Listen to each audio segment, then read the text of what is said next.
የዛሬ አየር ወለዶች ደግሞ ከናት ከአባታቸው ከድንቂቷ ኢትዮጵያ ሀገራቸው እንዲሁም ከአየር የተወለዱ የኢትዮጵያ ልዩ ስጦታዎች ናቸው። ቀይ ቦኔት የለበሱ ከአየር ተምዘግዝገው የሚወርዱ ባለ ሁለት ክንፍ ልዩ ተምዘግዛጊ አየር ወለዶች በአንደኛው ክንፍ ዓላማ በሌላኛው ክንፍ ዲሲፕሊን አንግበው ከአየር የሚወርዱ ውጊያ የሚያስቀሩ ውጊያ የሚጨርሱ የአፍሪካ የነጻነት ቀንዲል የሆነውን አረንጓዴ ቢጫ ቀይ ሰንደቃችንን በድል የሚያውለበልቡ ጀግኖች ስለሆኑ የሚገባቸውን ክብር እንደ ሀገር በጋራ እንድሰጣቸው በታላቅ ትህትና እጠይቃለሁ። የናንተ ተልእኮ ኢትዮጵያን መገንባት፣ ኢትዮጵያን መጠበቅ፣ ኢትዮጵያን ማጽናትና ኢትዮጵያን ማሸጋገር ነው። ኢትዮጵያ በልጆቿ ላብ ትሰራለች። ኢትዮጵያ በልጆቿ አጥንትና ደም ትጸናለች። ኢትዮጵያ አልተደፈረችም፣ አትደፈርም። በክብርና በነጻነት ለልጆቻችን የምናሸጋገራት ብቸኛዋ የአፍሪካ ፈርጥ ሆና ትቀጥላለች።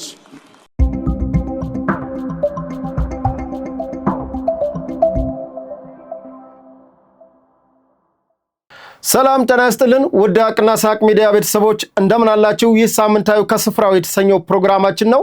የዛሬው ከስፍራው ፕሮግራማችን እንግዲህ ካለባበሴ እንደምትረዱት ለየት ያለ አቀራረብ ለየት ያለ ዝግጅት ነው የሚሆነው።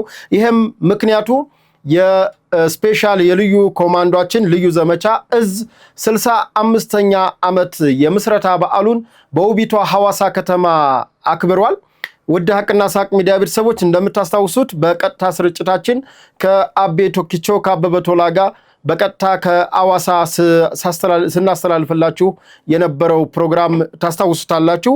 በዛሬው ዕለት ደግሞ ከስቱዲዮ ያለውን ነገር እናቀርባለን። ቀጣይ ደግሞ ሙሉ የበዓሉን ትዕይንት በቪዲዮ የምንመለስበት ይሆናል። ለዛሬው ግን የያዝኳቸውን እንደ መረጃ ከቦታው ላይ ያየናቸውን የታዘብናቸውን እዚህ ስቱዲዮ የምናቀርብላችሁ ይሆናል። ከዛ በፊት ግን እዚህ ፊት ለፊት ላይ የምታዩዋቸው የበዓሉ ልዩ ትዕይንት የነበሩ በተለይ ቀያይ ነብሮች የሚል እንደምትመለከቱት የልዩ እትም ነው። 138 ገጽ ያለው ልዩ መጽሔት ታትሞ ነበረ። ይሄ ለታዳሚዎች የተሰራጨ ነው። ሌላው ደግሞ የልዩ ዘመቻ መጽሐፍ አስመርቋል። በመጽሐፍ ምርቃቱ በርካታ ነገሮች ተብለዋል። የውጊያ ማርሽ ቀያሪዎች ይላል። እንግዲህ ይሄ መጽሐፍ ወደ 526 ገጽ ነው ያለው። መታሰቢያነቱ ይላል እዚች ጋር ይህንን አስደናቂ የጦርነት ክፍል ታሪክ በጽኑ መሰረት ላይ ለማስቀመጥ የሀገራችንና የሕዝባችንን ሉዓላዊነት ክብር ለማስጠበቅ ላባችሁን፣ ደማችሁን፣ አካላችሁን፣ እድሜያችሁን፣ ሕይወታችሁን መስዋዕትነት ላደረጋችሁ የልዩ ዘመቻዎች እዝ አባላት ሁሉ መታሰቢያ ይሁንልን ይላል ይሄ መጽሐፍ። የውጊያ ማርሽ ቀያሪዎች ይላል። በነገራችን ላይ ይሄ መጽሐፍ በሐዋሳ ሚሊኒየም አዳራሽ ነው የተመረቀው። በጣም እንግዲህ በጦር መሐንዲሱ ጄኔራል አለምሸት ደግፌ በደንብ ሂስ ተደርጓል። የሐዋሳ ዩኒቨርሲቲ መምህር ሂስ አድርገውታል። በጣም የሚገርም መጽሐፍ፣ ብዙ ታሪኮች የሚወጡበት፣ ብዙ የውጊያ ታሪኮች የሚወጡበት መጽሐፍ ነው ተብሏል። እንግዲህ መጽሐፉን እውነት ለመናገር እኔም አላነበብኩትም። አሁን የመጽሐፉ ይዘት ይሄ ነው ለማለት ከዛው ከሚዲያ ከአዳራሹ ያገኘነውን ለሚዲያ የሚሆነውን ለእናንተ ለማስተዋወቅ ያክል ነው እንጂ አሁን ይህንን አንብቤ ይህንን አግኝቻለሁ የምላችሁ ነገር የለም። ነገር ግን በ65ኛው የልዩ ዘመቻዎች እዝ መጽሐፍ ተመርቋል። እንደገና መጽሔት ለመጡ አባላት ለመጡ የሰራዊት አባላት የሰራዊት የተሰዉ የሰራዊቱ ቤተሰቦች አባላት እንዲሁም ደግሞ ለክብር እንግዶች ለአገር ሽማግሌዎች ለአባ ገዳዎች ለአደስንቄዎች እንዲሁም በሐዋሳና በሻሸመኔ ከተማ አካባቢ የመጡ የተከበሩ አገር ሽማግሌዎች በዝግጅቱ ላይ ተሳትፈዋል። እንግዲህ ሁሉም መጽሔቱን አግኝቷል ማለት ነው። በተረፈ እንግዲህ ከዚህ ወጣ ስንል ይሄ የልዩ ዘመቻ እዝ አስደናቂ እውነት እንደ ስማቸው ልዩዎች ናቸው። ኦኬ የረሳሁት ቲሸርት ኮፍያዎች አሉ። ያው የልዩ ዘመቻ ሌላው መጽሐፍ ማስመረቅ ብቻ ሳይሆን የአርማ ለውጥ ሽፍት አድርጓል። ይሄ የምትመለከቱት በኋላም እንግዲህ ኤዲተራችን የሚያሳዩን ይሆናል። ይህንን አርማ ሎጎ የሎጎ አዲስ ሎጎ አስመርቋል። ሎጎውን ደግሞ በመመረቅ የኢፌድሪ ጠቅላይ ጦር አዛዥ ኢታማጆር ሹም ፊልድ ማርሻል ብርሃኑ ጁላና ምክትላቸው ጄኔራል አበባው ታደሰ በጋራ ይህንን ሎጎ ይህንን የልዩ ዘመቻዎች እዝ አርማ መርቀውታል፣ ከፍተዋል። ያስመረቁትም ደግሞ የእዙ ዋና አዛዥ ሌተናል ጄኔራል ሹማ አብዴታ ናቸው። እውነት ለመናገር ሌተናል ጄኔራል ሹማ አብዴታ በዚህ ልዩ ዘመቻ እዞች በማስተባበር እዙ ለዚህ ደረጃ ከመፍረስ በተለይ ታውቁታላችሁ ከ2010 ለውጥ በኋላ የአጋዚ ኮማንዶ ከለውጡ ጋር በተያያዘ በርካታ እክሎች ገጥመውት የነበረ ቢሆንም በጠንካራው መሪ እና በተለይ የጀርባ አጥንታቸው የሆኑት ደግሞ ብርጋዴር ጄኔራል ቦጃ ናቸው። እሳቸው ደግሞ ስልጠና መሐንዲስ ናቸው። በእውነት ለመናገር በሰራዊቱ ዘንድ የልብና የሳምባ ያክል ነው የሚተቃቀፉት የሚናበቡት እና እኚህ ሰዎች ናቸው ይህንን ጦር ቀይረው በአጭር ጊዜ የፓርቲ ሳይሆን የህዝብ የመንግስት የሆነ ህገ መንግስታዊ ስርዓቱን የሚጠብቅ የሰራዊት ክፍል በመገንባት ትልቅ አስተዋጽኦ አድርገዋል ማለት ነውና ብዙ ጊዜ ከጠንካራ ተቋም ጀርባ ጠንካራ መሪዎች አሉ። ለዚህም በየክፍሉ ጠንካራ በጦር የተፈተኑ በፈተናዎች የጸኑ ፊልድ ማርሻል ብርሃኑ ጁላ እንዳሉት ማለት ነው በውጊያ ውስጥ እየተፈተነ ያሁኑ ሰራዊት ዝም ብሎ በስልጠና ብቻ ይህንን ያክል ቁጥር ይህንን ያክል ደረስነ ለማለት ሳይሆን በየጊዜያቱ በየሁኔታዎቹ በውጊያ እየተፈተነ በተግባር እየተፈተነ ጠንካራ ሰራዊት መገንባት ተችሏል። አሁን እናት ሀገር ኢትዮጵያ ለምትሰጠው የትኛውንም ግዳጅ ለመወጣት ዝግጁ የሆነ ነውና ይሄ ነው። በሌላው የልዩ ዘመቻዎች እዝ 65ኛ ዓመት ምስረታ አስመልክቶ ያው ሞቶ መሪ ቃል ነበረው። የማይበገር ጽናት የማይታጠፍ ማንነት። እደግመዋለሁ፣ የማይበገር ጽናት የማይታጠፍ ማንነት። እንግዲህ በልዩ ዘመቻዎች እዝ ውስጥ ስትሰራ ስትታገል ስትሰለጥን በርካታ መስዋዕትነቶችን በርካታ መሰናክሎችን በርካታ ፈተናዎችን ይሄ ሰርቫይቫል የሚባል የህይወትን ውጣውረድ በፈተናዎች ውስጥ በችግር ውስጥ 3 ቀን ውሃ ምግብ አቶ መንቀሳቀስ ምን እንደሆነ ያየ ከዛም ባለፈ ፊዚካል ሜንታሊ የአእምሮ ስልጠና የወሰደ ስፔሻል ነው። በቃ ስፔሻል ሲባል ስፔሻል ነው። በቃ አለቀ። ልዩ ሰራዊት ማለት ነው። በፈተና የማይበገር በውሃ ጥም የማይበገር በጦርነት የማይበገር እንደውም የባሩድ ሽታ ሲሸተው ወደ ጠላት የመስፈንጠርና ጠላትን ድባቅ የመምታት አቅም ያለው ሰራዊት ተገንብቷል። ይሄ ደግሞ ምንድነው ያደረገው? ምቹ ሁኔታ የፈጠረለት አንደኛ የሰሜኑ ጦርነት ነው። ሁለተኛ በየአካባቢ ያለው የጸረ ሰላም ቡድን የሻዕቢያና የወያኔ እንዲሁም የግብጽ ተላላኪዎች አገርን ለማወክ በተንቀሳቀሱበት ጊዜ ይሄ ሰራዊት በተግባር እየተፈተነ በተግባር እየሰለጠነና በተግባር ተግባራዊ ትምህርቶችን እየወሰደ ራሱን አጠንክሯል፣ ራሱን ብቁ አድርጓል ማለት ነውና ሌላው እንግዲህ ሌላው የታየው የሰራዊቱ ትርኢት ነው። እንግዲህ የዚህ የ65ኛ ዓመት የምስረታ በዓልን አስመልክቶ ሰራዊቱ ምን አደረገ የሚለውን እንግዲህ ከምርቃቱ የጀመረው ከየካቲት 7 2018 ዓ.ም በውቢቷ ሐዋሳ ከተማ የታላቁ ሩጫ የ10 ኪሎ ሜትር ውድድር በማድረግ ትልቅ የህዝቡን የማነቃነቅ ስራ ተሰርቷል።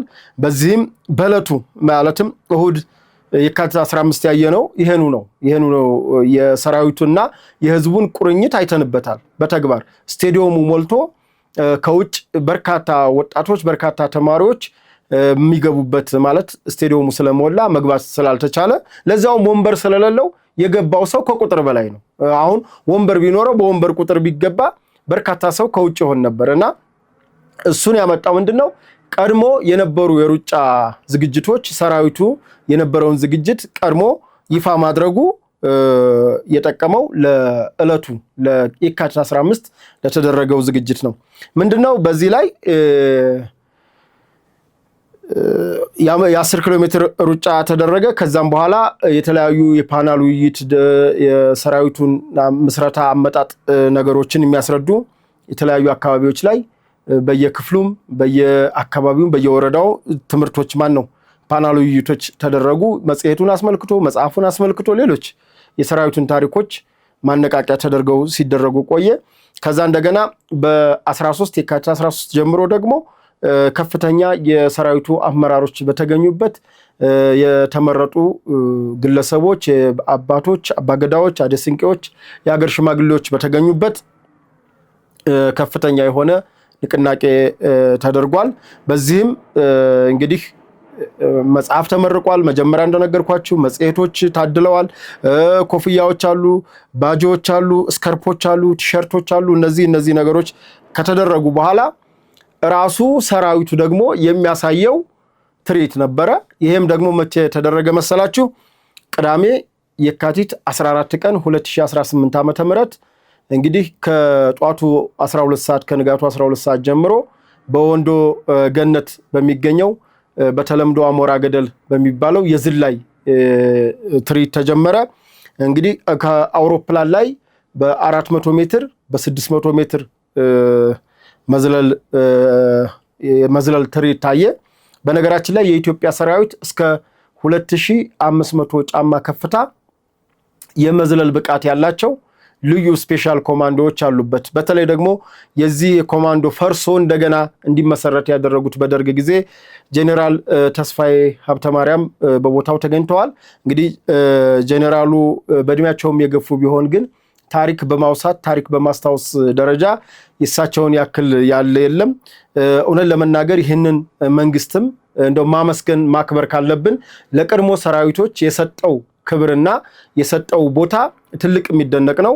እንደምናስታውሰው በ118ኛ ዓመት የሰራዊቱ በዓል ጊዜም ጄኔራሉ ተገኝተው ሁሉንም ባስገረመ ሁኔታ ፊልድ ማርሻል ብርሃኑ ወደ ክብር ቦታ ጠርተው ክብር ቦታ ላይ ተቀምጠው እንኳን እሳቸውን አይደለም እነ ጄኔራል ሳሞራ እነ ጻድቃን ሌሎችም አሁን በኢህአዴግ ጊዜ እንግዲህ ቂመኛ ቢሆን ስርዓቱ እኒህ ሰዎች እንደ ደርግ ቢሆን ማለት ነው እኒህ ሰዎች የት ይቀመጡ ነበር? እንኳን ሊቀመጡ ከግቢ የማይገቡም ነበር። አሁን ግን አብረው እያንዳንዱ ለውጦች በእያንዳንዱ ሐሳቦች ላይ ይሄ ጎደለ ይሄ ሞላ። ምክንያቱም ሰራዊቱ የፓርቲ ሳይሆን የመንግስት ነው፣ የህዝብ ጠባቂ ነው። ህገ መንግስታዊ ስርዓቱን ጠባቂ እስከሆነ ድረስ ገለልተኝነቱን በዚህ ልክ እያረጋገጠ እየሄደ ነው እንጂ የፓርቲዎች ጣልቃ ገብነት ቢኖር እኒህ አሁን ድሮ የቀድሞ ሰራዊቶችን የደርግ ሰራዊት እያሉ ሲያንቋሹ እንደነበረ አሁንም የኢህአዴግ ሰራዊት እየተባለ የተንቋሸሹ ቦታ ሳይሰጣቸው ሊቀመጡ ይችል ነበርና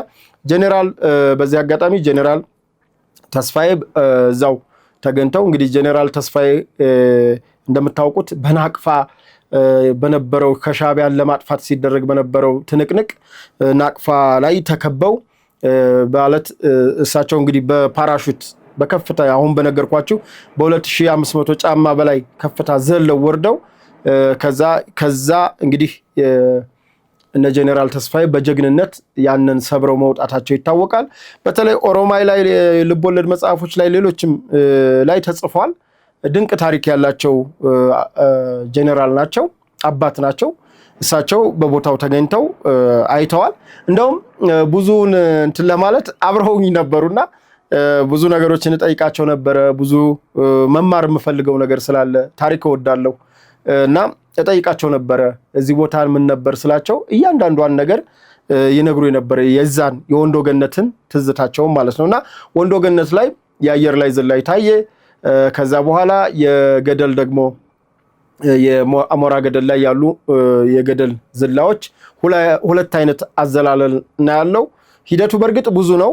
ጄኔራል ቦጃም ሲገልጽ ነበረ ብዙ ሂደቶች አሉት። ግን ለኛ ለሰዓት ለማሳጠር በዚህ ይከዳል በዚህ ይወጣል የሚለውን ነገር አየነ። ከዛ በኋላ ወደ ዝላው ተገባ። ያያችሁት የሚያምር ድንቅ ዝላይ አይተናል። ያን እንግዲህ ያለምንም መሳሪያ አጋዥነት በራሳቸው በገመድ ብቻ ነው ሲዘሉ ያየነው። ይሄ እጅግ አስደናቂና ልዩ ወኔ የሚጠይቅ ስራ ነው። ይሄ የሰራዊታችን ልበ ሙሉነትና ግዳጅ ለመፈጸም ያለውን ጽናት የሚያሳይ ሆኖ አይተነዋል። ሌላው የተኩስ ኢላማ ምት ነው። እንግዲህ በተኩስ ኢላማ ምት ላይ ድንቅ ብቃት ነው ያየነው። በርቀት የተሰጣቸው ነጥብ ርቀት አለ። ያችን ነጥብ ርቀት የመምታት ግዴታ አለበት ያ ኮማንዶ ማለት ነውና ጠብ ነው ያደርጓት። በቃ እያንዳንዷን ኢላማ የብሬን ተሰጠ በብሬን መታ፣ የስናይፐር በስናይፐር መታ፣ የክላሽ በክላሽ መታ። ከእንደገና የድሽቃ በተሰጠው የድሽቃ ርቀት የመታበት ሁኔታ ነው ያለው። ሌላው እንግዲህ ይሄ የጧቱ ፈረቃ ነበረ። ከሰዓት የከተማ ላይ እዚህ ጋር አጋጣሚ እኛ መኪናችን ወደ ኋላ አቧራ ለብሶ ቀርቶብን አጋጣሚ እኛ አልደረስንም። ነገር ግን ሌሎች ሚዲያዎችም ስላስተላለፉትና ሰራዊቱም ስላደረገው የከተማ የሽምቅ ከተማ ላይ የገባን ኃይል እንዴት አድርጎ ጸረ ሽብር ቡድን ጸረ ሽብር ኮማንዶ ገብቶ ያን ሊያሸብር ህዝብን ሊያውክ የገባን ኃይል እንዴት አድርጎ ማጥፋት እንደሚችል በተግባር ያሳየበትና የከተማ ላይ የተባለውን በራሱ ለመሰልጠኛ የተቀመጠ ኢንዱስትሪ መንደር ሐዋሳ ኢንዱስትሪ መንደር ፋውንዴሽን የሚባል አካባቢ አለ። እዛ አካባቢ ላይ የተደረገ የትርኢት ነው። እሱን ከጨረስነ በኋላ እንግዲህ ከሰዓት በኋላ የኢፌድሪ ክቡር ጠቅላይ ሚኒስትር ዶክተር አብይ አህመድ ወደ ሐዋሳ ገቡ። ከዛም ከሐዋሳ ዓለም አቀፍ አውሮፕላን ማረፊያ ጀምሮ ደማቅ አቀባበል ተደርጎ ወደ ሐዋሳ ሐይቅ ተመጣ። ሐዋሳ ሐይቅ ከመጡ በኋላ ያው እንዳያችሁት በራሪ ነብሮቹ ከሰማይ በተለያየ ርቀት ልክ የየብሱን እንዳየነው በዛው ነጥብ ርቀት በ400 ሜትር እና በ600 ሜትር ከፍታ ርቀት የፓራሹት ዝላይ ውሃው ላይ ያደረጉ። ይሄ ምንድነው? ሁለት አይነት አዘላለል አለ። አንደኛው በከንደ ፓራሹቱ የሚዘለል ነው። ሁለተኛው ደግሞ ፓራሹቱን ለቆ የሚዘለል ነው እና እስከ ተወሰነ ፓራሹቱ ያመጣዋል። ጠላቂ የሚባል ነው እሱ ደግሞ። እንግዲህ ጠላቂዎች እንደ ሰርጓጅ ወደ ውስጥ ገብተው በውስጥ ዋኝተው የጥላትን መርከብ ላይ እንዴት ብለው እንደሚወጡ የሚታይበት ሂደት ነው። እሱ በጣም የሚደንቅና የሚያጅብ ነው። ሌላው እዚህ ላይ ሰዎች አሁን አየር ኃይሉንም ሲያዩት የአየር ኃይል ይላሉ። ባህር ላይ የተደረጉትን ሐይቁ ላይ የተደረገውን እንቅስቃሴ ሲታይ ሐይቁ ላይ ያለውን ነገር እንትን ይላሉና ማን ነው የባህር ኃይል ይላሉ። ይሄ ልዩ ዘመቻዎች ለየት የሚያደርገው ልዩ ዘመቻዎች እዝ ነው። እዚህ ጋር በደንብ ስለ ውትድርና የማታውቁ ሰዎች እንድትሰሙኝ የምፈልገው ኢትዮጵያ በምድር የምድር ኃይል 11 እዝ አላት። 11ኛው እዝ ባለፈው 2018 ዓመተ ምህረት በሐራ ከተማ የተመሰረተው እዝ ነው። 10 እዝ ነበር ከዚህ በፊት በጁንታው ጦርነት። ከዛ በፊት ግን 5 እዝ ነበር በየአቅጣጫዎች ሰሜን፣ ምስራቅ፣ ደቡብ፣ ምዕራብና መካከለኛው እዝ ተብሎ በ5 እዝ ማዕከላዊ እዝ ተብሎ የተወሰኑ ነበሩ። ከዚህ የሰሜኑ ጦርነት ግጭት ከመጣ በኋላ ግን እዙ በስቶ 10 እዝ ሆነ። ከዛ ደግሞ አሁን የዚህ እንግዲህ የጽንፈኛው ቡድን መከላከያ ያለቀለት ጠፋ፣ ተደመሰሰ፣ አለቀ ሲሉ ደግሞ ይባስ ተብሎ 11ኛ እዝ ተመሰረተ። ገና ግዳጆች በበዙና ኢትዮጵያ ኢኮኖሚዋ ባደገ ቁጥር እዞች እየጨመሩ ነው እንጂ የሚሄዱት እየቀነሱ አይሄዱም። ይሄን እንድታውቁ። ምክንያቱም ገናና ታላቅ አገር ለመገንባት እስከሆነ ድረስ እየተሄደ ያለው የሰራዊታችን ቁጥር እየጨመረ የውጊያ አቅሙ እየጨመረ የሰው ኃይል ብዛቱም እየጨመረ ነው የሚሄደው። ይሄንን ጥላቶችም ወዳጆችም እንድታውቁት ይፈልጋል። በቃ ሰራዊቱ እየጨመረ እንጂ የሚሄደው እየቀነሰ የሚሄድበት አግባብ የለም። ይፍረስ የምትሉ ያው የግብጽ ተላላኪዎች ስለሆናችሁ አንፈርድባችሁም። ያው የበላችሁት እንትን ስለሆነ እሱን ያንን ካላላችሁ ደግሞ ደሞዝ አይከፈላችሁም። ነገር ግን ኢትዮጵያን ለምትወዱ የአገር ፍቅር ስሜት ላላችሁ ኢትዮጵያ ስትጠነክር ማየት ለምትፈልጉ ግን 11 እዝ አይደለም ገና 20 30 እስከ 100ም ሊቀጥል ይችላል። እዞች እየጨመሩ እንጂ የሚሄዱት እየቀነሱ አይሄዱም። ይሄን እንድታውቁ ነው። የልዩ ዘመቻዎች እዝ ግን አሁን 12ኛ እዝ የምትሉት ነው። ከሌሎቹ እዞች የልዩ ዘመቻዎችን ለየት የሚያደርገው ምንድነው? የልዩ ዘመቻዎች እዝ አገር አቀፍ ነው። የቦታ አቅጣጫ የለውም። ሰሜን፣ ደቡብ፣ ምዕራብ፣ ምስራቅ ተብሎ የሚቀመጥለት አቅጣጫ የለውም። ምክንያቱም ሁሉም አካባቢ ላይ ግዳጅ ከተሰጠው አይደለም በኢትዮጵያ በአገር ውስጥ ይቅርና ከኢትዮጵያ ውጭ ባሉ ለኢትዮጵያ ጥላቶች ተልኮ ተቀብሎ ፈጽሞ መምጣት የሚችል ብቃት ያለው ልዩ ዘመቻ ስፔሻል ፎርስ ነው ኢትዮጵያ የገነባቸውና ይሄም ደግሞ ኃይል በየብስ በአየር በባህር የሚንቀሳቀስ ኮማንዶ ነው። የኮማንዶ እዝ ነው። ይሄ እግረኛ አይደለም ወይም ባህረኛ አይደለም። ባህረኛ የራሱ ሰራዊት አለው፣ የራሱ መርከበኛ አለው፣ የራሱ ውጊያ ስልት አለው። ይሄ ስፔሻል ፎርስ ግን ለየት የሚያደርገው በምድርም ብታመጣው በምድር ይዋጋል። በምድር በተለያዩ መልክዓ ምድሮች ከደጋ እስከ ቆላ እስከ ሙት በረሃ ድረስ መንቀሳቀስ የሚችል ተልኮ ግዳጅን መፈጸም የሚችል ነው። ከእንደገና ቦታ አድራሻ አይገድበው። ይሄ እንዲታወቅ ነው እንጂ እንደ እዝ ሰሜን እዝ ከሆነ ሰሜን እዝ ላይ ቁጭ ብሎ የሚቀመጥ፣ ደቡብ እዝ ከሆነ ደቡብ እዝ ላይ፣ ይሄ በመላ ሀገሪቱ ተልኮ ግዳጅን የሚፈጽም ብሔራዊ ኃይል ነው። ልዩ ዘመቻዎች እዝ ይባላል። ኮማንዶ ነው። ስፔሻል ነው። የጨረሰ ነው። በቃ የትኛውንም አይነት የውጊያ ስልት የውጊያ ብቃት ያለው ጠንካራ አቅም ያለው በፊዚካሊም በአይምሮም በሁሉም የበለጸገ የጠነከረ ሰራዊት ነው ማለት ነው። ይህን ልብ ልትሉ ይገባል ማለት ነው። አሁንም ይህን ስል አገር ለምትወዱት ልብ ያሞቃል። አገር ለምትጠሉ ደግሞ ለባንዳዎች ያው እንግዲህ ምን እንደሚፈጠርባችሁ ስለምታውቁት ወደዳችሁም ጠላችሁም ልዩ ዘመቻዎች ግን የትኛውንም ግዳጅ የመፈጸም ልዩ ብቃት ያለው ሰራዊት ነው ማለት ነው። መልካም እንግዲህ ከመጽሔቱም ላይ አሉ።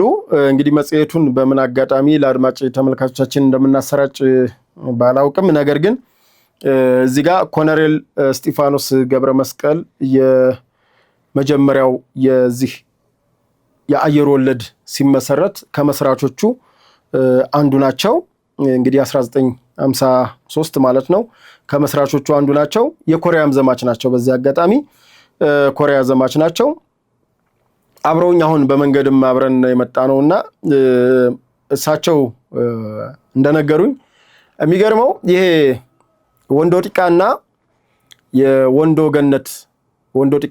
ገነት የአየር ወለድ ማሰልጠኛ ድሮ የነበረ ነው። በፊት የነበረ ነው እና እሳቸው እንደነገሩኝ ይሄ የባህር ኃይል ባህር በር ያለንም ራሱ የሚገርማችሁ የባህረኛ የሚሰለጥነው አዋሳ ሐይቅ ነው እና ይችን ለመናገር ነው። አሁን እንደ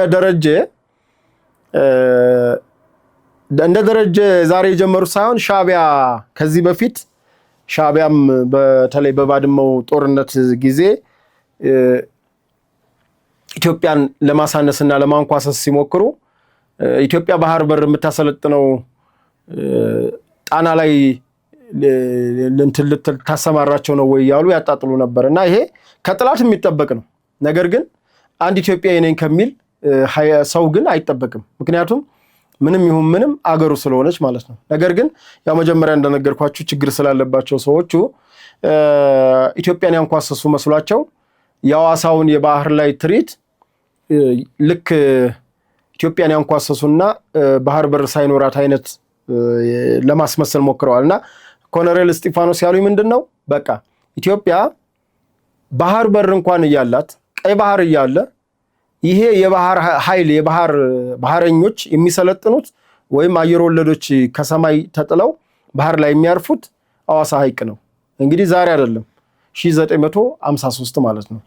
የዛኔ በዳኮታና በኋላ ደግሞ ዘመናዊ የሆነ በሄሊኮፕተር መሆኑን በነገራችን ላይ ያወቅኩት የኢፌድሪ ጠቅላይ ሚኒስትር ዶክተር አብይ አህመድ ጀነራል ተስፋዬን ጠይቀዋቸዋል። ከጀነራል እዛ የሐዋሳው የሐይቅ ላይ የአየር ወለዶች ትርኢት ካለቀ በኋላ ወደ ሲመለሱ እንዴት ነበረ የበፊቱና ያሁኑ አንድነትና ልዩነቱ ብለው ጠየቋቸው። በተለይ ከዚህ ከአየር ወለዶቹ ወደ ባህር ሲወረወሩ እና እሱን በደርግ ጊዜ እንደነበረና ያስጀመሩትም ያው የሄሊኮፕተሩን እሳቸው እንደሆነ ግን በፊት በዳኮታ እቺ በትንሹ አውሮፕላን ማለት ነው ይወረወሩ ነበርና ይሄ ነበር በቃ ድሮም ባህር በር እንኳን ያለን ቀይ ባህር ያለ ሰው ስልጠና የሚሰለጠነው አሁን ጣና ላይ አለ ግን ሐዋሳ ነበር። ሐዋሳ ወንዶ ጢቃ አካባቢ የሚገኘው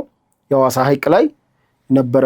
ባህረኞችም አየር ወለድ ባህረኞች እንትን የሚሉበት የሚሰለጥኑበትና ትርኢታቸውን የሚያሳዩት። ሌላው በዚህ አየር ወለዶች ትርኢት ያየሁት ቅንጅት ገርሞኛል። አንደኛ ራሱ አውሮፕላኑን ስታዩት የአየር ኃይልን ቅንጅት ነው የምታዩት። በቃ ይሄ አንዱ ለአንዱ ምን ያክል አስፈላጊ እንደሆነ በውጊያ ሁሉም የምድርም የሰማይም ቅንጅት ያስፈልጋል ለአንዱ ውጊያ ስኬት። ነገር ግን በዚህ በአየር ወለዶች ሂደት ውስጥ አየር ኃይል አለበት፣ የባህር ኃይል ስልጠናም አለ። ምክንያቱም እኒ ጠላቂዎቹን ልጆች ጠላቂዎቹን ኮማንዶዎች የሚያሰለጥነው ባህር ኃይል ነው። ምክንያቱም የራሱ የሆነ የባህረኛ ስልጠና ስለሚያስፈልግ ያ ማለት ግን ልጆቹ በአካል ብቃት በአይምሮ ብስለት በሁሉም ነገር ፊዚካሊም ስነ ልቦናይም ጥንካሬ ደግሞ አየር ወለድ ነው።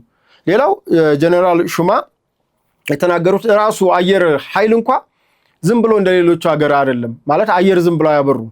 አየር አብረራው ችግር ቢገጥማቸው በፓራሹት ወርዶ ምናምን አይደለም። የኢትዮጵያ አየር ኃይል አብራሪዎች ለየት የሚያደርጋቸው ራሳቸው ኮማንዶዎች ናቸው። ምክንያቱም ይህንን ዝላይ ይህንን የኮማንዶ ስልጠና ጨርሰው ወደ አየር ኃይል ሄደው የሚሰለጥኑት ሌሎች ቴክኒካሊ የፓይለት ስራዎች ማለት ነው። የሜንቴናንስ ብትል የምን ብትል በኮማንዶ ሂደት ውስጥ ሄደው ነው። እኔ እዛ ግቢ ሲሄድም በእርግጥ ቀይ ቦኔት ለብሰው ሳይ እንዴ ምናምን ነበር። ለካም አሁን ጀነራል ሹማ ናቸው የመለሱልን። በቃ እዛ ተሄዶ ተሰልጥኖ ብላቴም ይሁን ወንዶ ጢቃም ይሁን ወንዶ ገነት ከሰለጠኑ በኋላ ዝላዩን ሁሉ ነገር ከጨረሱ በኋላ ሌላ የቴክኒኮችን ስራዎች ስለሚሰሩ ምን አድርጓቸዋል? ድፍረታቸው በምንድነው የተገለጠው? አየር ኃይላችን ዝቅ ብሎ እስከ 300 ሜትር ትልቁ አውሮፕላን ይበራል። ይሄ በጣም ትልቅ ብቃት ነው። ከሰማይ መተህ ዝቅ ብለህ ወርደህ እንደገና ተነስቶ መሄድ። ሄሊኮፕተሮቹም በዝቅታ በከፍታም በሁሉም ነገር እንደፈለጉ አድርገው ፓይለት ያበሯቸዋልና ይሄ በጣም የሚደንቅ ብቃት የተፈጠረው ከዚሁ ከኮማንዶ ቤት ነው። ብቻ ኮማንዶ ለአየር ኃይል፣ አየር ኃይል ለባህር ኃይል፣ ባህር ኃይል ለኮማንዶ ሁሉም የተሳሰሩና የተቆራኙ ናቸው። እርግጥ ነው አገራዊ ግዳጅ ቢያንትን ቢላቸው ቢያገናኛቸው ነገር ግን በዚህ ባየነው የልዩ ዘመቻዎች እዚህ ላይ ቅንጅታቸውን አይተናል። ከራስ በፊት ለህዝብና ለሀገር ጥቅም የሚል ሞቶ ነበረ፣ መፈክር ነበር። የኢትዮጵያን ከፍታ ለማረጋገጥ እዛችን ዝግጁ ነው ያሉት ደግሞ ጀነራል ሹማ አብደታ ናቸው። የ65ኛው የልዩ ዘመቻዎች እዝ ማጠቃለያ ፕሮግራም የተደረገው በትላንትናው ዕለት እሁድ የካቲት 15 ቀን 2018 ዓ.ም በሐዋሳ ዓለም አቀፍ ስቴዲየም የተደረገ ልዩ የሆነ የመዝጊያ ስነ ስርዓት ነው። በመዝጊያ ስነ ስርዓቱ የ44ኛ ንጋት ሰልጣኞች የኮማንዶ ሰልጣኞች ቀይ ቦኔት የመልበስ ስነ ስርዓት አድርገዋል። እንዲለብሱ ያቀረቡት የእዙ ዋና አዛዥ ጀነራል ሹማ አብደታ ናቸው። እንዲለብሱ ደግሞ ፍቃድ የሰጡትና የትእዛዝ ያደረጉት ለምሳሌ ተደርገው ነው። 3 ሰልጣኞች በማርሻል እጅ ለብሰዋል። ሌላው ትእዛዝ ግን በትእዛዝ ሁላቸውም ቀይ ቦኔታቸውን ልበሱ የሚለውን የተከበሩ ፊልድ ማርሻል ብርሃኑ ጁላ አዘው ቀይ ቦኔታቸውን ለብሰዋል። እንግዲህ የሐዋሳ የልዩ ዘገባችን ይሄንን ይመስላል። ሌላ ዶክመንተሪ ይዘንላችሁ የምንቀርብ ይሆናል። መጽሐፉን መጽሔቱን ባገኛችሁ አጋጣሚ አንብቡ። ለልዩ ዘመቻ እዞች እንኳን ለ65ኛ የምስረታ በዓላችሁ በሰላም አደረሳችሁ እንላለን። ወደ ሌሎች ዘገባዎች ልውሰዳችሁ።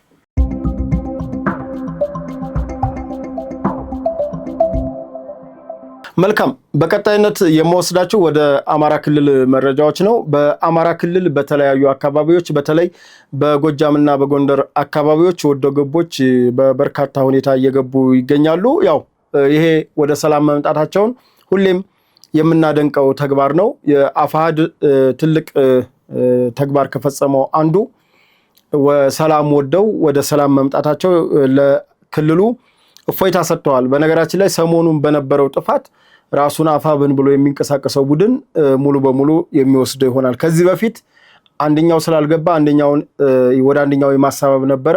አሁን ግን ሁሉም እዛው ስለ የቀሩት አካሎች ኃላፊነቱ ይወስዳሉ ማለት ነው። የክህደቱንም የሁሉንም ይሄ ተቋማት ማንደዱንም ሌላውን። በዚህ አጋጣሚ በጎጃም አካባቢ በተለይ በባህር ዳር ዙሪያ ሰሜን ሜጫ አካባቢ በተሳሳተ መንገድ ወደ ጫካ ገብተው የነበሩ የጽንፈኛው ቡድን አባላት በርካቶች በዛሬው ዕለት እጅ ሰጥተዋል። ከብሬን ጀምሮ 11 ክላሽ፣ 2 ሲኪ፣ 2 ፋል መሳሪያ ነው፣ 4 ቦምብ፣ 1 መገናኛ ሬዲዮ፣ 9 የደረት ትጥቅ፣ 242 የክላሽ ጥይት፣ 95 የብሬን ጥይት፣ 32 የክላሽ ካዝና፣ 2 የፋል ካዝና፣ M14 ጥይት፣ 19 ይዘው ለመንግስት አካላት እጃቸውን ሰጥተዋል። እንግዲህ እነዚህ እጃቸውን የሰጡት አንደኛ 10 አለቃ ቻላቸው አስናቀ ቻቻ በቅጽል ስሙ ቻቻ የሚባል በፊት የአንደኛ ክፍለ ጦር አዛዥ የነበረ የራሱን የ109ኛ ዘመቻ ኃላፊ የነበረ፣ ሁለተኛ ቢኒያም ጋሻው የተባለ ብርጌድ ዘመቻ መሪ የነበረ፣ ሶስተኛ ጋሻው መኳንንት የተባለ 11ኛ ክፍለ ጦር የሰው ኃይል እንግዲህ በራሳቸው ነው ብያቸዋለሁ። ከዚህ በፊት ክፍለ ጦር ምናምን አሁን በመከላከያ ልካስባችሁ እንትን እንዳትሉ፣ ብቻ የሰፈር ልጆች ወይ የሆነ ሰዎችን ትይዛለህ፣ ክፍለ ጦር ትመሰርታለህ፣ የሆነ ነገር ታደርጋለህ። ያ ነው። አራተኛ ዘላለም አዱኛ የተባለ የቅንብባ አካባቢ የሻለቃ ኦርዲናንስ የሆነ ነው። የኦርዲናንስ ማለት የዘንትን ክፍል ማለት ነው፣ የንብረት ክፍል። አምስተኛ እንዳላማው ገብሬ የተባለ የቅንብባ ሻለቃ ዘመቻ ኃላፊ የነበረ። ስድስተኛ ጋሻው ተድላ የተባለ ደግሞ ጋሻው ተድላ ወይም የደጉ በላይ ሻለቃ መሪ ሻለቃ መሪ እጅ ከሰጡት የቡድን አመራሮች መካከል ናቸው።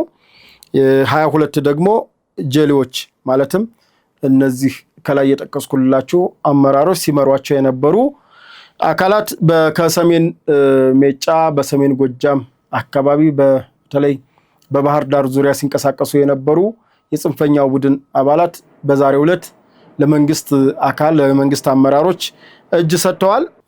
ከሰጡ በኋላ ወደ መራዊ ከተማ ሲመጡ ደማቅ የሆነ የህዝብና የአመራሮች አቀባበል ተደርጎላቸዋል። በሰላም መምጣታቸው ብቻ በራሱ እጅግ የሚደነቅ ነው። የመከላከያ ገጽ ላይ ነው ይህንን ያገኘ ነው። እንግዲህ በርካቶች አሉ ከስፍራው የሚደርሱን መረጃዎች በምን ያክል ሁኔታ በተለይ የዚህ አፋሕድ ወደ ሰላም ጥሪ ተቀብሎ በሰላም ስምምነት ከመምጣቱ የተነሳ በተለይ እነዘመነና አስረስ ማሬ የሚመሩት ቡድን እኛ እስከመቼ ነው እዚህ ተቀምጠን የገዛ ህዝባችንን እየረበሽነ የምንኖረው የሚል የእርስ በርስ ሽኩቻ ጀምረዋል። ከዛም ባለፈ ባለን መረጃ ያው ሚስጥር ማውጣት እንዳይሆን እንጂ የመደራደርም ሐሳብ አቅርበዋል። በተለይ እንዴት በነ ካፒቴን ማስረሻ ሰጤ እንበለጣለን በሚል በዛ ቁጭት እና አስረስ ከማዕከላዊ መንግስትም ከክልሉም የተወሰነ እንቅስቃሴ እንዳላቸው አውቃለሁ። እና ዞሮ አሁን የነዚህ ልጆች መምጣት በጽንፈኛው ጎራ ትልቅ ድንጋጤ በመፍጠሩ ዛሬ እያየው ነበረ። እነሱ ጋር ሲሆኑ እነ ጋዜጠኛ ኤልያስም ሌሎችም ላይ ያየነው ነው። እነሱ ጋር ሲሆኑ ጀግኖች ናቸው። ልክ ወደ ሰላም ስምምነት መጡ ከተባለ ግን ባንዳ ይሏቸዋል። ያው የባንዳ ትርጉሙ ስለተቀየረ እሱን ተውት። ግን ከነሱ ጎራ መለየታቸውን ሲያውቁ ወይ ባንዳ ከሃዲ ሌላም ነገር እያሉ ጸረ አማራ፣ እነሱ ጋር ሲኮን አማራ ነው፣ ከነሱ ከተለየ ጸረ አማራ ነውና እንደዛ አይነት ስያሜዎች እየሰጧቸው ባንዴ ለኤክስ ደርሰዋል። ልጆቹ ኤክስ እያደረጉ እየፖስቷቸው ነው። ይሄ የሚያሳየው ሽንፈትን ብሽቀትን ነው እንጂ ልጆቹ ትላንትም የሄዱበት መንገድ የተሳሳተ ነው። ዛሬም ደግሞ ሲመጡ ተመለስነ ሲሉ ዙሮ አምኖ መቀበል እንጂ ወደ እነሱ ሲከድ ጀግና ወደ ከመነሱ ጎራ ሲለይ ፈሪ ወይም ባንዳ የሚሆኑበት ምንም አይነት ነገር የለም። በአሁኑ ሰዓት በነገራችን ላይ ላወቀበት በሰላም መምጣት ትልቅ ጀግንነት ነውና እንኳን ደህና መጣችሁ ማለት ፈልጋለሁ። በተረፈ እንግዲህ የጽንፈኛው ሚዲያ ለሰሞኑ በተለይ ጎጃም ላይ ያለው ክፍፍል በአሁኑ ሰዓት ከምትጠብቁት በላይ ነው። በሰሞኑን ትልልቅ ዜናዎች ተሰማላችሁ። ተከፋፍለው ይመጣሉ። ሁሉም ማንም ይቀር የለም። ያው ውጭ ወጥቶ ይቀራል። አገር ውስጥ ግን ያሉት በተለይ ጎጃም አካባቢ እየተንቀሳቀሰ ያለው አካል የዚህን ውጤት የግጭቱን ውጤት የ3 ዓመቱን ውጤት አይምሮ ያለው ሰው ያሰላል። አይምሮ ያለው ሰው ያሰላል፣ ያሰላስላል፣ ያስባል። በቃ ውጤት እስካላገኘበት ድረስ ትርፉ ምንድነው? የድሃ ልጅ ያልቋል፣ ኢኮኖሚ ወድሟል፣ ነጋዴዎች ተሰደዋል፣ ባለሀብቶች ከሀገር ለቀዋል፣ ከአካባቢያቸው ከትውልድ ቀያቸው፣ መምህራኖች ተገለዋል፣ ሐኪሞች ተገለዋል። ምን ያልጠፋ ነገር አለ? በተለይ ጎጃም ላይ የገበሬ ማዳበሪያ ተሽጧል። የገበሬ ተቋሞች፣ የግብርና ተቋሞች ወድመዋል፣ ተቃጥለዋል፣ መኪናዎች ነደዋል፣ በብልጽግና ስም ተቋማት ወድመዋል። ይሄ ጎጃምም ጎንደር የቅርቡ እሳቱ ስላልጠፋም ነው። እና እስኪ ወደ ሌሎች መረጃዎች ልውሰዳችሁ።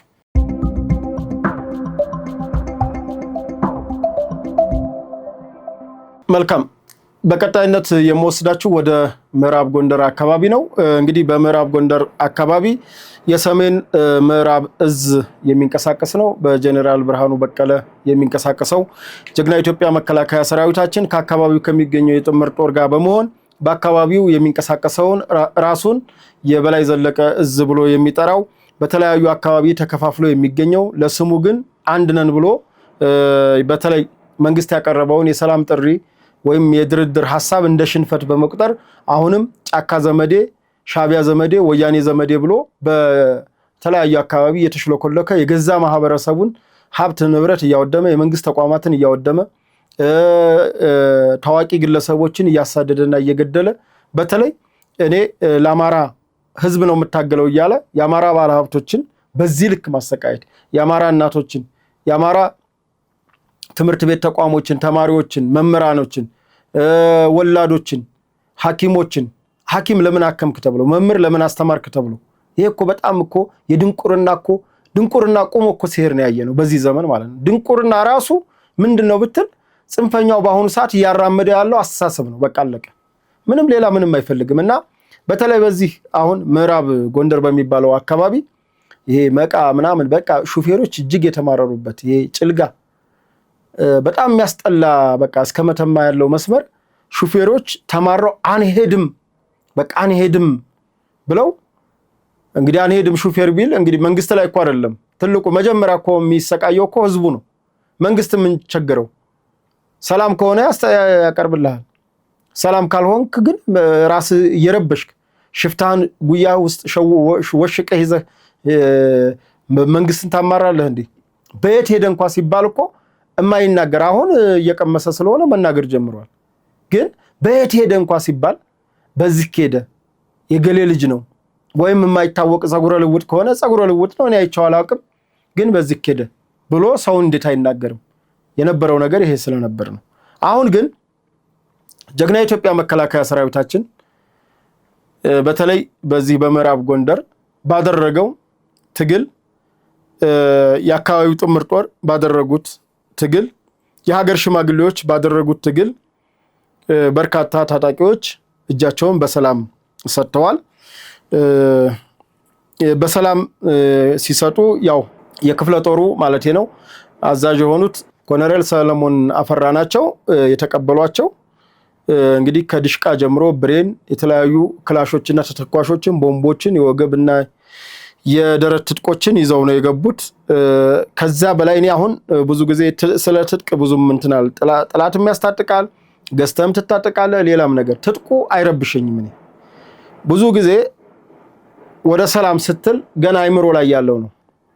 አሁን ሰው እዛ ጫካ የገባው እኮ ለመከላከያው እኮ ከገጠመው አንድ ቀን ያሳድረው ትልቁ እሳቤ ላይ አስተሳሰብ ላይ ያለው ችግር ነው። እና በምዕራብ ጎንደር በተደረገው ያለሰለሰ ትግል በአገር ሽማግሌዎችም በራሱ በሃይማኖት አባቶች በሁሉም በተደረገው ጥረት ልፋት ራሱም ወጣቶች አሁን እኒህ የገቡ ወጣቶች ለሰላም ባሳዩት ቁርጠኝነት አሁን ኮሎኔሉም ያሉት እንደዛ ነው።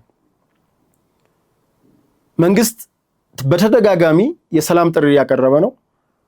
ከመጀመሪያ ጀምሮ ታስታውሳላችሁ እስካሁን ድረስ በሰላም የገቡትና በሰላም ተደራድረው ከመንግስት ጋር ተፈራርመው የገቡት እነ ኮሎኔል ፋንታው ማቤ እነሱ እንዳለ ሆኖ ነገር ግን አሁንም የሰላም አማራጩን አንቀበልም ብለው ጫካ አለለውም እኔ ጫካ ስላልሆኑ ስለማቅ እየተሽለኮለኩ በየመንደሩ ስለሚውሉ ለዚህ እየተሽለኮለከ የጥፋት ኃይል ለሆነው አካል ግን መንግስት አሁንም በሆደ ሰፊነት ጥሪ ያቀረበ ነው እና ጥሪ ቀርቦላቸው ጥሪውን ተቀብለው የመጡት ኮሎኔል ሰለሞን አፈራ እንዳሉት ትልቅ የሰላም አምባሳደሮች ናቸው እና ያሏቸው ለሰላም ምላሽ በመስጠታቸው ትልቅ ክብር አለን ብለዋቸዋል። ሰራዊቱ ማንንም የመግደል ፍላጎት የለውም። ህገ መንግስቱና ህገ መንግስታዊ ስርዓቱን ግን በኃይል አፈርሳለሁ ብሎ ለሚመጣው በሚመጣበት ቋንቋ ያናግረዋል። ምክንያቱም የህገ መንግስቱ ዘብ ነው። የሀገሪቱን ህግ ሊያስከብር የተቀመጠ ሰራዊት እስከሆነ ድረስ በኃይል እንቀሳቀሳለሁ ብሎ ለሚመጣው ቡድን ተገቢውን ምላሽና ተገቢውን ነገር ያገኛል ማለት ነው። ነገር ግን በሰላም አምኖበት ትላንት የሄድኩበት መንገድ ተሳስቼ ነው አሳስተውኝ ነው አሁን ደግሞ ተጸጽቻለሁ የበደልኩትን ማህበረሰብ በሰላም እከሰዋለሁ ብሎ ለመጣው ደግሞ የቀደመው ጽንፈኛ ቡድን መንግስት በሰላም ለመቀበል ችግር የለበትም። በተለይ ደግሞ ሰራዊታችን እጅግ ጥብቅ ዲስፕሊን ያለው ሰራዊት ስለሆነ ይሄንን አካል የመቀበል ችግር የለበትም ማለት ነው። በዚህም በጎንደር አካባቢ የተለያዩ አደረጃጆች ውስጥ የነበሩ በተለይ ራሱን የበላይ ዘለቀ እዝ ብሎ የሚጠራው ቡድን ሰሞኑን እርስ በርስ እንግዲህ እነ አበበ መልኬ እነ ሀብታሙ እንግዲህ ሀብቴ እና ደረጀ ድሮ ስንል ቆይተናል አንድ ነን አሉ። ከዛው ወዳውኑ ደግሞ ተጣልተው እርስ በርስ ሲገዳደሉ አንተ ትላንት እንዲያርገኛን የቂም በቀል በነገራችን ላይ ትግል የሚባል ነገር የለም እርሱት የቂም በቀል የቂም መዋጫ ነው። አሁን ያለው ተሽሎክላኪ ቡድን ማለት ነው የቂም በቀል መወጫ ነው ያደረጓቸውና እንግዲህ ይሄ ጽንፈኛ ቡድን በሰላም እጁን ሰጥቶ ገብቷል ማለት ነው።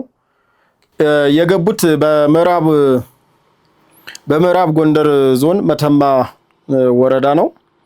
በመተማ ወረዳ መቃ ሌንጫና ጉባይ ጀጀቢት ቀጠና ተሰማርቶ ሲንቀሳቀስ የነበረ የጽንፈኛ ቡድን ነው የሰላም አማራጩን የተቀበለው። የቡድኑ መሪዎች ደግሞ እነ ሸዋስ አብዬ እነ መብሬ ጨቅሌ የሚመራ በተለይ በመቃ በሌንጫና በጉባ በጀጀባ አካባቢ ሲንቀሳቀስ የነበረ የጽንፈኛ ቡድን ነው። ይሄንን መናገር ስላለብን ነው። ታጥቀውት የነበረውን አንድ ብሬን አንድ ድሽቃ አንድ ብሬን በርካታ የነፍስ ወከፍ መሳሪያዎችን ይዘው ተተኳሾችን ይዘው ለመንግስት አካላት ከፍተኛ የመንግስት አካላትና ቅድም የነገርኳችሁ የእዙ የ98ኛ ክፍለ ጦር ዋና አዛዥ ሰለሞን አፈራ እንኳን ደህና መጣችሁ ብለዋቸዋል ማለት ነው። ሁሉም ነገር መታወቅ ስላለበት ነው። ሌሎች አሉ እውነት ለመናገር ይሄ በመንግስት ሚዲያም ስለተገለጸ ነው እንደዚህ እንትን ያነበብኩላችሁ እንጂ በራሳቸው አሁን ከወልቃይትም መረጃዎች አሉ። ሮብ በሚኖረን እንትኖች የምናቀርበው ይሆናል። በወልቃይት እነማን ይንቀሳቀሳሉ በዚህ አሁን ሰሞኑን በደቡብ ጎንደር እንቅስቃሴ ውስጥ እነማን ነበሩ? ከህወሓት እነማን ተሳተፉ? ከሻዕቢያ እነማን ተሳተፉ? ማን ምን አደረገ? ምን አስተዋጽኦ አለው የሚለው ዝርዝር መረጃዎች ደግሞ የምናቀርብላችሁ ይሆናል። አሁን ቀጥታ ከሐዋሳ መጥቼ ይሄንን የእዛችንን በተለየ ልዩ ዘመቻ እዝን መረጃዎች ለማቀረብ በገባሁበት እና መረጃ መስጠትም ስላለብን በተለይ አማራ ክልል ስንታገልበትም በተለይ ስታገልበትና ዋጋ ስከፍልበት የነበረ አካባቢ ስለሆነ አሁን ለዚህ መብቃቱ ደስ ስላለኝ ነው። የሰላም ስምምነቱ መምጣታቸው ደስ ብሎኛል። የሰላም አማራጭን በመቀበላቸው ደስ ብሎናል። ሌላም አሁን ሰበር መረጃዎች አሉ። የእጅ እየሰጡ ያሉ አካላት አሉ። በተለይ ጎጃም አካባቢ ጎጃም ሰሞኑን ጠብቁ። የጎንደር ያው የለየለት ጉዳይ ስለሆነ ማለት ነውና ጎጃም ሰሞኑን በርካታ መረጃዎችን ከስፍራው የምናገኝ ይሆናል። እነሱን ይዘን እንመጣለን። ወደ ሌሎች መረጃዎች ልውሰዳችሁ።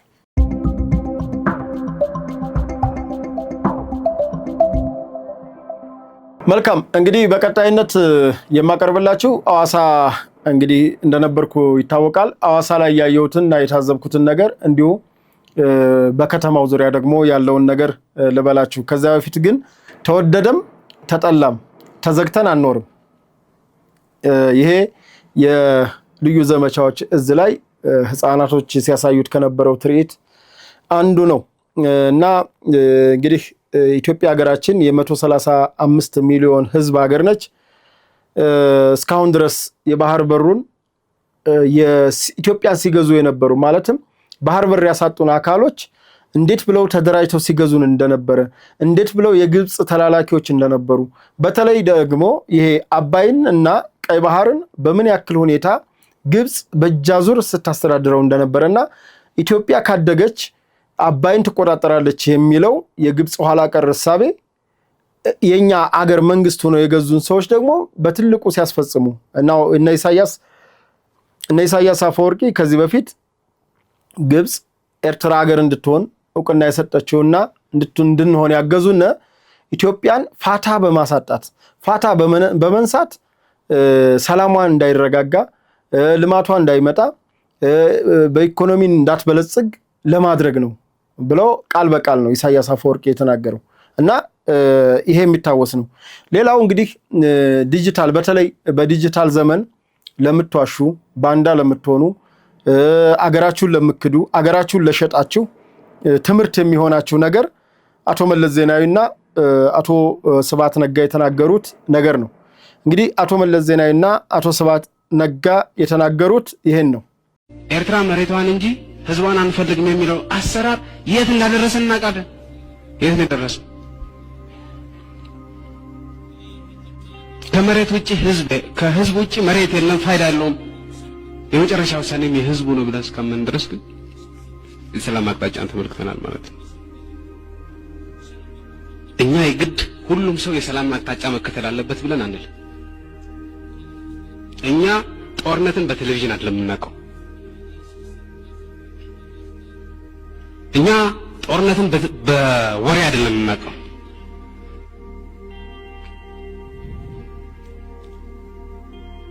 እኛ ጦርነትን በተቃጠሉ ቤቶች ነው የምናውቀው። ባለቀ ህዝብ ነው የምናውቀው። በተጨፈጨፈ ወጣት ነው የምናውቀው። ከእንግዲህ ወዲያ እዋጋለሁ የሚል ካለ መንገዱን ጨርቅ ያርግለት። እኛ እንዋጋም። በቅቶናል፣ ሰልችቶናል፣ መሮናል። ለምን የሰላም መንገድ አልተከተላችሁም ብለን እኛ በማንም ላይ የምንጭነው ነገር የለም።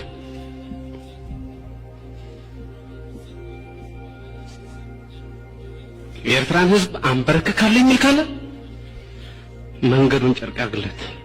እኛ በዚህ ጨዋታ ውስጥ የለንም። ይሏችኋል እንግዲህ ጥያቄው ነው ያነሳል። አረ ባላላ ይበሉ።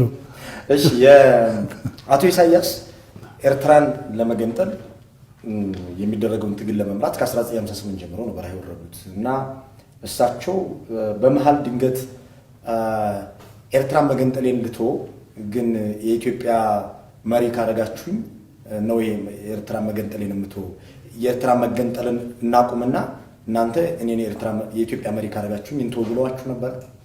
እኛም አንቀበለውም። መገንጠል ይሄ የህዝብ ጥያቄ ግን ተደስቶ እሺ ብሎ ኢሳያስ ቢገባ እኛ እንደ ህወሓት ኢሳያስ በኢትዮጵያ አኮሞዴትድ መሆንና የኤርትራ ህዝብ ነፃነት ፍላጎት አንተውም ነበር። አይ ኢትዮጵያ ከምትገነጣጠል እንደዚህ የኤርትራን ህዝብ ጥያቄ እንደ ሌሎች የኢትዮጵያ ብሔር ብሔረሰቦች በኢትዮጵያ ስራ አድርጎ ጥያቄያቸውን በመመለስ አቶ ኢሳያስን የኢትዮጵያ መሪ ማድረግ አይቀልም ለሀገሪቱ አንድነት ሲባል ለምን እምቢ አላችሁ? እምቢ ቆላልን። የኤርትራ ህዝብ ፍላጎት ቢሆንም ኢሳያስ የኢትዮጵያ ፕሬዝዳንት ሆኜ ኤርትራን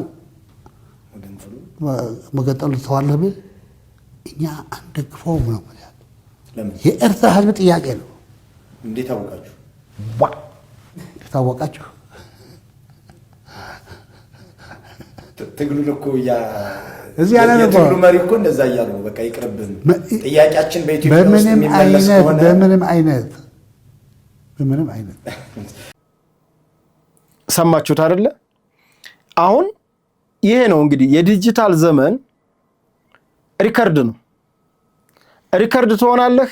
አንድ ሰሞን በሞቅታ ትናገራለህ፣ አንድ ሰሞን በባንዳነት ትናገራለህ።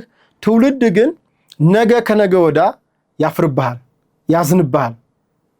በቃ አሁን ሻቢያ ነው አቋሙ ነው በቃ ኤርትራን የመገንጠል ነገር። ግን በኢትዮጵያ ውስጥ ኢትዮጵያን ሲያስተዳድሩ ኢትዮጵያዊ ነን እያሉ ሲያስተዳድሩ የነበሩ ኢትዮጵያ አይደሉም ስንል የነበረው በምክንያት ነው። ይሄው በቃ ይሄ ነው ማሳየው። ስለ አሰብ ሲጠየቅ መንገዱን ጨርቅ ያርግላችሁ። ስለ አሰብ ወደብ ሲጠየቅ ወደብ የሸቀጥ ጉዳይ ነው። ስለ ባህር በር ሲጠየቅ ወደብ የሸቀጥ ጉዳይ ነው ይላል። ሸቀጥ ግን ዋጋው ይኖራል። ሸቀጥ ይወደዳል አይደል እንዴ? ኑሮ ሲወደድ አይደል እንዴ ሰው የሚንጫጫው? ኑሮ ከበደኝ የሚባለው እኮ ታክስ ግብር ምኑ የወደብ ኪራይ ሲጨምር ነው። ምክንያቱም ነጋዴውም ላይ አፈርድም። በነፃ አላመጣውም ከጅቡቲ ወደብ ከፍሎ ነው። ጅቡቲ በነገራችን ላይ በአመት ከኢትዮጵያ 3 ቢሊዮን ዶላር ነው የምታገኘው ዝም ብላ ከወደብ ብቻ። ሌላው የተለያዩ ነገሮችን እዛ ላይ የምታገኛቸው ጥቅማ ጥቅሞች አሉ። ከስራ ዕድል ፈጠራ፣ ከራስ ሀገርን በማስተዳደር የምታገኘው ልዩ ጥቅም ይሄ እንደተከበረ ሆኖ ነገር ግን ከኢትዮጵያ መንግስት ካዝና 3 ቢሊዮን ዶላር ለጅቡቲ መንግስት እንደውም ከአመታዊ እድገቷ 75% ኢትዮጵያ ናት የምትሸፍንላት። ለዛ ነው በሶማሌላንድ በተለያየም አካባቢ ሲባል ጅቡቲ በአንድ በኩል የኢትዮጵያ ወዳጅ ናት፣ ነገር ግን ከጥቅሙ አንፃር ደግሞ የኢትዮጵያ ጠላት ነች። ኢትዮጵያ በምንም መልኩ ወደብ እንድታገኝ ከማይፈልጉት ሀገሮች ጅቡቲ አንዷ ነች። ለምን? አገሯ የምትተዳደረው እርሻ የላት፣ ኢንዱስትሪ የላት፣ ምን የላት ያላት ብቸኛ መድኗ ኢትዮጵያ ነች። ኢትዮጵያን ማጣት አትፈልግም። ኢትዮጵያ በሌላ በኩል በበርበራም ይሁን በአሰብም በኩል ወደብ አገኘች ማለት ተነፈሰች ማለት ነው። ያን ስታገኝ ኢትዮጵያ ጅቡቲን አትጠቀምም ማለት ነው። እና ከብሔራዊ ጥቅም አኳያ ጅቡቲ ያው ትክክል ናት ብንልም ለጅቡቲያን ግን ጅቡቲ ሁሌም ኢትዮጵያን ወደብ ማግኘትና ኢትዮጵያ በተለያየ ዙሪያ ስትዞር ጠንካራ ወዳጅ ነች፣ ግን ደግሞ ጠንካራ ተቃዋሚዎች ነች። ምክንያቱም ከጥቅሙ አንፃር ተቃዋሚ ነች። ጥቅሟ ወደቧ ነው። ኢትዮጵያ ወደብ ካገኘች በኋላ ውሃ በነፃ የምታገኝበት ሀገር ነው። ምግብ በነፃ የምታገኝበት ሀገር ነው። በርካታ ነገሮችን ከኢትዮጵያ የምትወስድ አገር ማለት ጅቡቲ ነች። እና ይሄ የወደብ ጥቅም ነው የሸቀጥ ጉዳይ አድርገው እና አቶ መለስ ሲናገሩት የነበረው። ሌላው ኤርትራውያኖች ለምን ታገሉ እያለ ስባት ይሞግታል። እንግዲህ የህዝብ ነው ጥያቄው አይነት ነገር ነው። ዞሮ አሁን ያለው መንግስት በነገራችን ላይ በጦርነት ላምጣ ያለበት አንድም ቦታ ላይ የለም። እየተባለ ያለው አሁንም በሰላማዊ ንግግር በሰጥቶ መቀበል መርህ ዓለም አቀፍ ህጎችን መርሆችን ባከበረ መልኩ እናገኝ ነው። ይሄ ነው እየተባለ ያለው። ከዛ ውጭ ግን የሻቢያ መንግስት በኢትዮጵያ ጉዳይ ላይ ጣልቃ ገብቶ እየፈተፈተ ይገኛል። ጽንፈኛውን አሰማርቷል፣ ኦነግ ሸኔን አሰማርቷል፣ ህወሓትን አሰማርቷል ጽምዶ ብሎ። የኢትዮጵያ መንግስት ሻቢያን ከወጋ ሊወጋ የሚችለው ጣልቃ በመግባቱ እንጂ ለወደብ ብሎ አይደለም። ይሄ መታወቅ አለበት። ወደብ ብለን አንሄድም ወደ ሻቢያዎች እንድታውቁት በኢትዮጵያ ሉዓላዊነት ጣልቃ ገብነት ስላለ ነው የሻቢያ መንግስት አርፎ አልተቀመጠም። ምክንያቱም ግብጽ ከሰጠችው ተልዕኮ አንዱ ኢትዮጵያን ፋታ ማሳጣት፣ ሰላማን ማደፍረስ፣ በውስጥ ጉዳዋ እየገቡ መፈትፈት ነው። ስለዚህ አንተ በውስጥ ጉዳያችን ትንሽ ሀገር ሆነህ ልትፈተፍታችን፣ አንተ በውስጥ ጉዳያችን ገብተህ ከፈተፈትክ 135 ሚሊዮን ህዝብ ቁጭ ብሎ ያንተ መጫወቻ አይሆንም። የተረጋጋ መንግስት ኤርትራ ላይ ቢቀመጥ ለልማትም ለእድገትም ወሳኝ ነው። ስለዚህ የኢትዮጵያ መንግስት ጦርነት ከከፈተ ወይም ጦርነት ገጠመ ካልነ በወደብ ጉዳይ ሳይሆን በውስጥ ጣልቃ ገብነት ነው። ይሄን ደግሞ የዓለም አቀፉ መርህ ህግ ይፈቅድለታል። የተባበሩት መንግስታት ድርጅት ህግ ይፈቅድለታል። ይሄን ስለሚያውቁ ሻቢያዎች ግን ቀድሞ ፕሮፓጋንዳ ይሰራሉ። ኢትዮጵያ ልትወረን ነው፣ ኢትዮጵያ ልትወጋን ነው፣ ኢትዮጵያ ልታጠፋን ነው። የኤርትራን ህዝብ የሚያጠፋ መንግስት የለም። የኤርትራን ህዝብ የሚጠላ ኢትዮጵያዊ የለም። ምክንያቱም ኤርትራ ትላንትና የኢትዮጵያ አካል የነበረች በደም ማንነት የተጋመደ አይታችሁታን። በ2010 እኮ ለውጥ ምን ያክል የህዝቡ ፍቅር ምን ያክል የህዝቡ ስሜት አንድ እንደሆነ ዘመናት እንኳን እንግዲህ ወደ 30 የዛኔ 27 ዓመት ዘግታችሁት እንኳን ሲገናኝ እየተላቀሰ አደራውን ጠብቆ የጠበቀ ህዝብ ነው።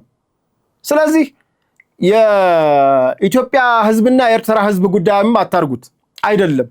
ህዝብና ህዝብ መቼም ቢሆን ብሔር ከብሔር ተጣልቶ አያውቅም። የሚያጣሉት ኤሊቶች እናውቃለን ባዮች ኤሊትም የለም፣ ግን ራሳቸውን ኤሊት አድርገው የሚያስቡ ትንንሽ ሰዎች በሚፈጥሩት ኋላ ቀር የሆነ ግጭት የራሳቸውን ጥቅም እንደ ህዝብ ጥቅም አድርገው ስለሚነሱ በዛ ምክንያት ነውና በዚህ አጋጣሚ ግጭትም ከተነሳ ሊነሳ የሚችለው ሻቢያዎች በኢትዮጵያ ጉዳይ በመፈተፈቱት ጉዳይ እንጂ የኤርትራን ህዝብ ለማጥፋትም ሆነ የኤርትራን ህዝብ ጥቅም ለመንካት የሚንቀሳቀስ የኢትዮጵያ መንግስት ኃይል የለም። ይሄ ነው። ሌላው ታፈነን አንኖርም። እሱ ነው እንድታውቁት። ያፈናችሁን በእናንተ አቅም እንዳልሆነ ታውቁታላችሁ። በግብጾች ሴራ እንደሆነ ታውቁታላችሁ። የዓለም አቀፍ ህግን ባልጠበቀ መልኩ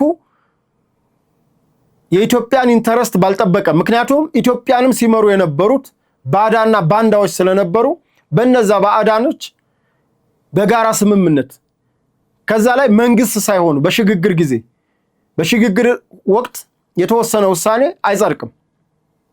ግን ያም የሚሆነው ጠያቂ ሲያገኝ ነው። ጠያቂው ደግሞ ክቡር ጠቅላይ ሚኒስትር ዶክተር አብይ አህመድ በፓርላማ ጠይቀዋል። የህዝቡም የዘመናት ጥያቄ ስለነበረ የታፈነ ጥያቄ ስለነበረ ህዝቡ ላይመለስ ተነስቷል። አሁን የትኛውም አካባቢ ብትሄዱ ስለ ቀይ ባህር አጀንዳ ያላደረገ ከህፃን እስከ ሊቅ እስከ ደቂቅ የለም እና ሁሉ ቀይ ባህር ሳምባው ነች፣ ቀይ ባህር ልቡ ነች። አሁን ይሄን እንድታውቁ ነው። የዘመናት የትውልድ ጥያቄ ነው። ያን የዘመናት የትውልድ ጥያቄ ነው ክቡር ጠቅላይ ሚኒስትር ይዘው የተነሱት። ይሄ መታወቅ አለበት።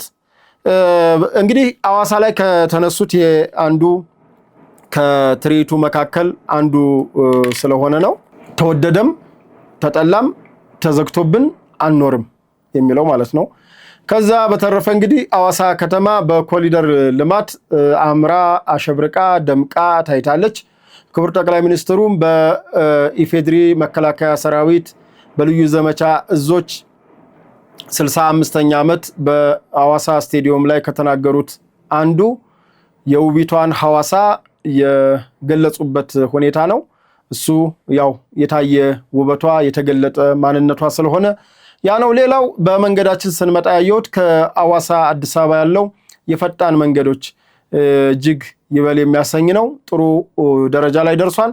በእርግጠኝነት ቀጣይ ዓመት ሙሉ በሙሉ ስራው ተጠናቆ የክፍያ ጎዳናው እንቴ ላይ ይቀጥላል።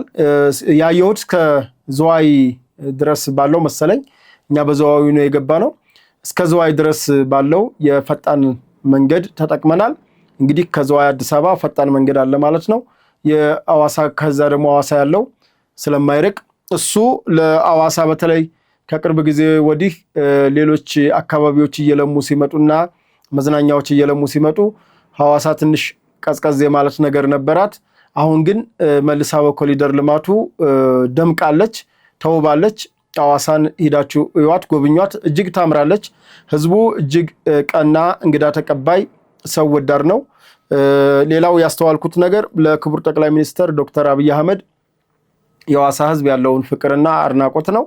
ይሄ ደግሞ ያው የሚጠበቅ ነው። ምክንያቱም የሚሰራ መንግስት፣ የሚሰራ መሪ ይወደዳል። ይሄ ያው የሰራ ሰው ይመሰገናል። ትላንት እንኳን ሳይሰሩልን በፍርሃት እኮ ሰው ሲያመሰግን ነበር። ባለራዩ መሪ ይላል። ወደብ አሳጥተው አገር በታት ነው፣ በብሔር በተለያየ ነገር በታት ነው።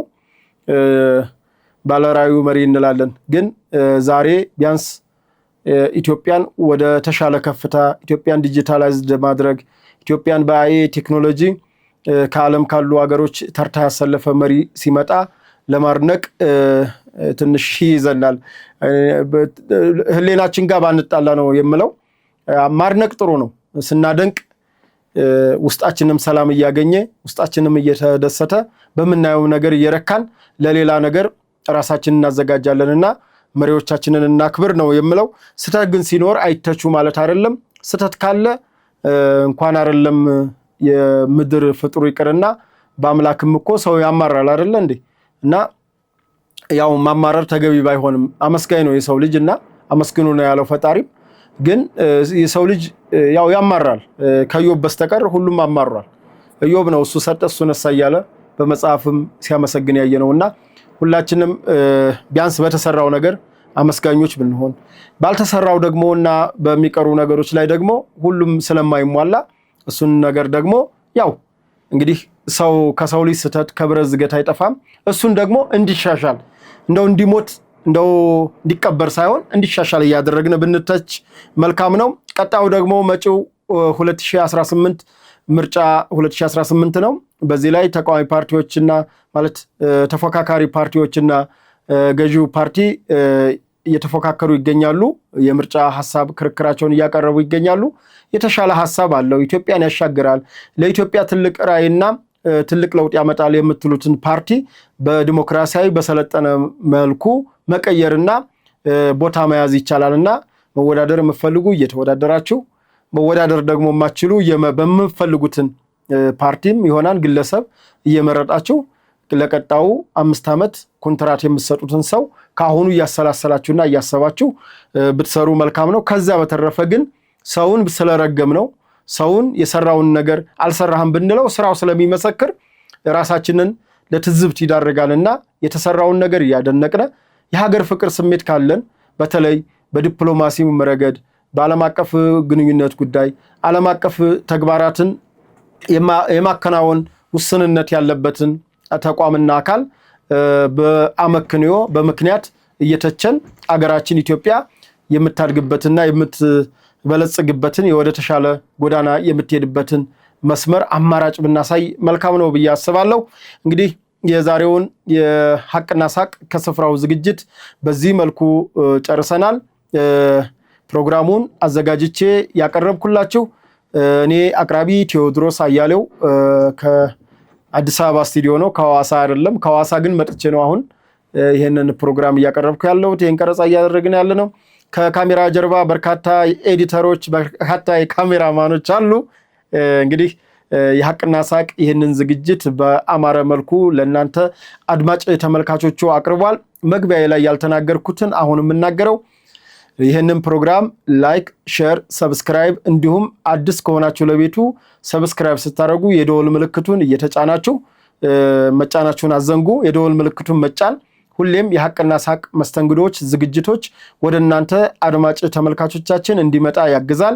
በተረፈ በፕሮግራሙ ላይ ይሄ ቢሻሻል፣ ይሄ ቢቀነስ፣ ይሄ ቢጨመር የምትሉትን ነፃ ሐሳባችሁን በኮሜንት መስጫ ቦክሱ ላይ በሐሳብ መስጫ ቦክሱ ላይ ሳጥኑ ላይ ሐሳባችሁን ስጡ። አትከፍሉበትም። ካያችሁን መጻፉ ስለማይከብድ ማለት ነው። በርቱ ማለት ይቻላል። ይሄን አስተካክሉ ማለት ይቻላል።